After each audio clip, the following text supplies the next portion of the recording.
देखो इस क्वेश्चन में कह रहा कि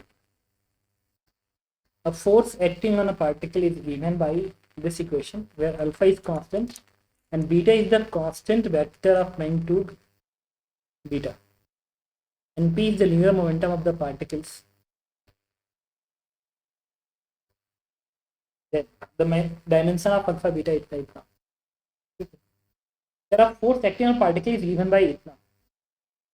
Where alpha is constant, beta is the constant vector of magnitude beta. ये constant vector है. P is the linear momentum of the particles. तो इसमें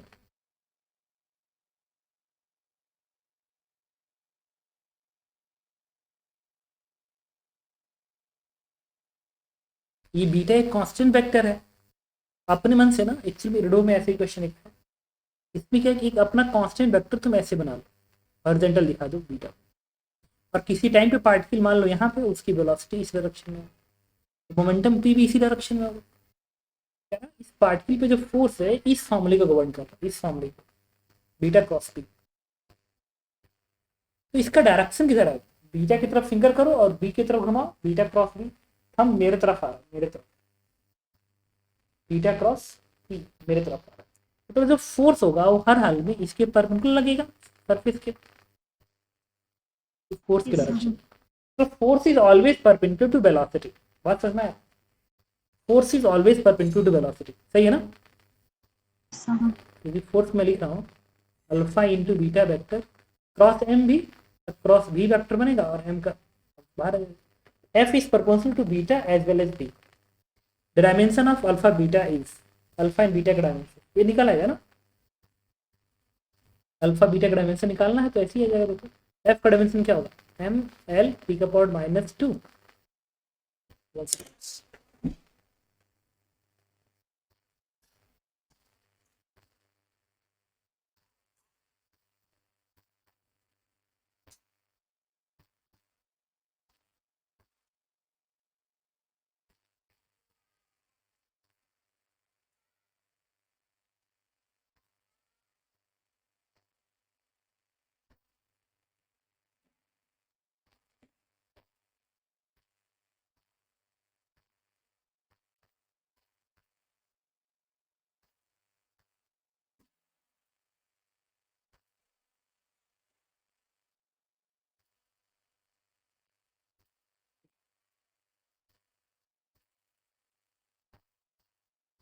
तो मैं ये कह रहा था कि एफ का डायमेंशन एम एल टी का पावर -2 अल्फा इंटू बीटा और बी का डायमेंशन एल टी का पावर -1 बनेगा. एल से एल कैंसिल आउट हो जाएगा.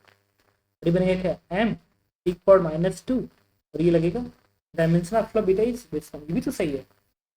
मास मल्टीप्लाई करके मास भी कट जाएगा तो t -1 आना. अच्छा मास भी तो कैंसिल आउट.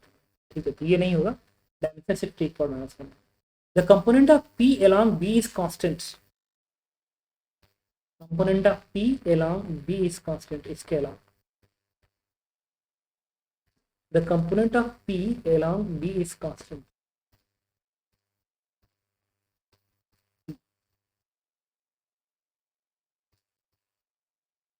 अच्छा इस V के दो कंपोनेंट्स बनेंगे, एक कंपोनेंट इधर बनेगा. अच्छा V अगर नहीं चेंज करेगा तो मोमेंटम भी नहीं चेंज करेगा ना, बात एक ही है. ठीक है तो अगर ये वाला एंगल सपोज करो थीटा है, इसी टाइम पे इसको दिखाएंगे v cos थीटा, इसको दिखाएंगे v sin theta, v sin theta. अब देखो ये v क्रॉस v दिखा रहा है ना, इधर ये इक्वेशन सही क्यों रहा है? रीजन देखो क्या, ये इस v का जब कंपोनेंट इधर करेंगे और इधर करेंगे ना, ये जो फोर्थ वेक्टर है वो v sin थीटा पे परपेंडिकुलर आ रहा है, परपेंडिकुलर आ रहा है. तो v sin थीटा के डायरेक्शन को चेंज करेगा, ऐसे चेंज करेगा. तो ये साइक्लाइड मोशन है, ये साइक्लाइड मोशन है of constant pitch, constant pitch का. क्योंकि ये जो फोर्स आएगा ना, ये डॉट वाला फोर्स ये बाहर को है, वो भी साइन थीटा को सर्कुलेट करेगा.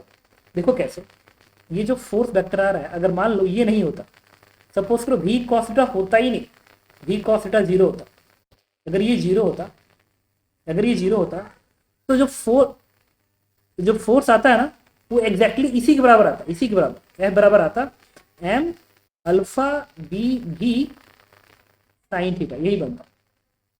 सिर्फ ये वाला वेक्टर होता तो यही फोर्स आता, और डायरेक्शन परपेंडिकुलर आता। अगर ये नहीं होता तो डायरेक्शन परपेंडिकुलर आता। अगर परपेंडिकुलर आता तो तुम मुझे ये बताओ कि भी साइन थीटा ऐसे और फोर्स ऐसे लग रहा है ऐसे, और वो फोर्स हमेशा भी साइन थीटा पे परपेंडिकुलर होगा, हमेशा परपेंडिकुलर होगा, तो क्या ये मोशन सर्कुलर होगा? Yes sir. ये मोशन सर्कुलर होगा इस प्लेन में, वाई जेड प्लेन में मोशन सर्कुलर होगा। तो इसका मतलब ये हो गया कि इस फोर्स की वजह से सिर्फ ये वाली वेलोसिटी ही चेंज हो रही है, इधर वाली वेलोसिटी अनचेंज रह रही है ना, इधर वाली। बताओ सही है? सर वो भी चेंज होगा ना, वो भी सिर्फ परपेंडिकुलर ही है, कॉन्सिडर ना नहीं चेंज होगा ना। देखो क्या, इस ये जो फोर्स आ रहा है, ये जो फोर्स आ रहा है वो किस प्लेन में है? प्लेन के बाहर है तो दोनों कंपोनेंट के परपेंडिकुलर हुआ ना। नहीं चेंज कर पाएगा। देखो इस वाले इस v क्रॉस b की वजह से फोर्स नहीं आ रहा, इस वेलोसिटी को इसके साथ क्रॉस प्रोडक्ट करो, देखो बीटा क्रॉस b है ना, that force will be zero. हाँ सर। तो अगर ये फोर्स इस वेलोसिटी की वजह से नहीं आ रहा है, ठीक है, तो इस वेलोसिटी को नहीं चेंज कर पाएगा, क्योंकि ये फोर्स इस भी साइन थीटा की वजह से आ रहा है और उसके ऊपर परपेंडिकुलर है। ये फोर्स जिस वेलोसिटी की वजह से आ रहा है और उस पर अगर परपेंडिकुलर है तो उसके डायरेक्शन को चेंज कर दो। बात समझ में आ रहा है? हाँ सर। तो v cos theta will be unchanged।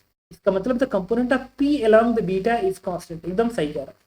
The p is perpendicular to dp upon dt। p जो है dp upon dt के परपेंडिकुलर है, तो देखो p dp upon dt के प्रोपोर्शनल है कि नहीं। तो मुझे बताओ, एकदम सही है। रीजन ये जो फोर्स होता है ना, force, the force vector is nothing but dp upon dt। ये सही है ना? सर और यहां से force is perpendicular to v, force v के परपेंडिकुलर है, मतलब मोमेंटम के परपेंडिकुलर है। तो इसका मतलब ये क्वांटिटी भी तो मोमेंटम के परपेंडिकुलर होगी। बताओ सर। ये भी पार्ट सही होगा। C part, the magnitude of p is constant. p का मैग्नीट्यूड कांस्टेंट है, यस कांस्टेंट है, क्योंकि ये तो चेंज हुआ नहीं, और ये भी साइन थीटा इसलिए नहीं चेंज हो रहा है क्योंकि फोर्स उसके परपेंडिकुलर है। वैसे भी पावर देखो ना, स्पीड नहीं, p नहीं चेंज हो रहा है मैग्नीट्यूड, इसका मतलब स्पीड कांस्टेंट है। सही है, स्पीड कांस्टेंट होना चाहिए।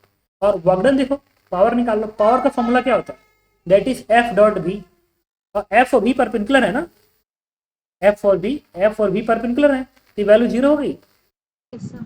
तो वर्डन जीरो हो गया, तो क्या स्पीड कांस्टेंट रहेगा? Yes sir. इसका सी पार्ट डी पार्ट सही होगा। बात समझ में आई? हाँ सर।